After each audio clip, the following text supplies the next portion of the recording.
Well, welcome to the Tory party conference. I'm sitting here in one of the main halls. There's still a hubbub going on of excitement of all the discussions that have been taking place today. The most important one is about growth and how do you make our economy grow, because we've been falling behind the United States and countries that have been leading the pack. Yes, we've been ahead of sclerotic Germany and France, but we've been falling behind the more dynamic nations.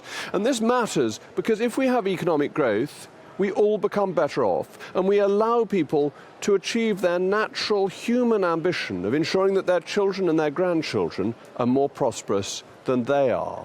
And there are various aspects of this. There's the tax aspect and there's the regulation aspect. And within the regulation aspect, there's all the discussion to have about green regulations.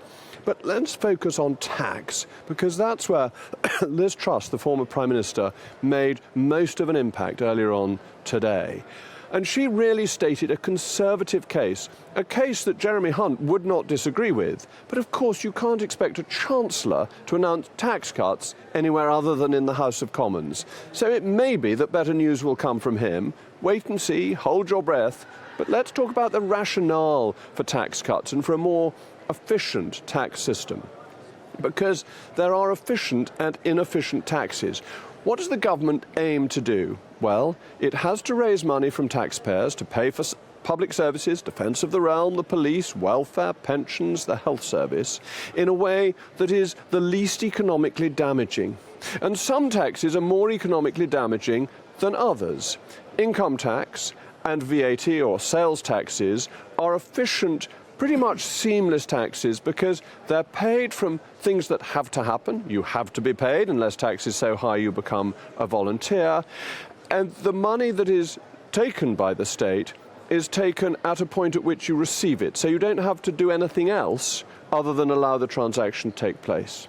Capital taxes are much less efficient because you don't need to sell an asset, and therefore capital gains tax is voluntary. You don't need to move house, so stamp duty tends to be voluntary. Death duties, oddly, are also voluntary because you can't choose not to die. I'm aware of that, but they are basically voluntary because there are ways of organising your affairs so that you don't pay them. These taxes are very inefficient and bear down on economic growth, and it's why they're the ones that should be at the forefront of reform.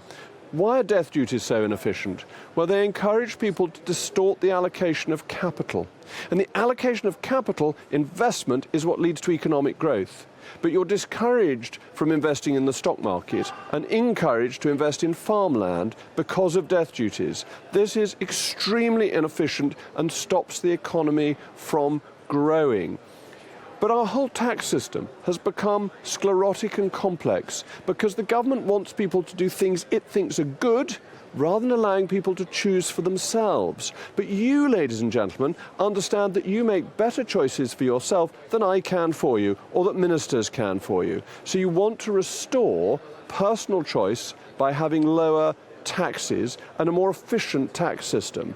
And that means doing what Ronald Reagan did in the 1980s. What did he do? He cut the tax rates, but simultaneously cut exemptions, those things you could use to write off taxes, because that encouraged people just to earn as much as they could and then pay a fair level of tax. Applies to corporation tax particularly, where complex write-offs make the system more difficult and unwieldy to use. Simple tax, low tax, economically efficient taxes actually is what will pay for public services.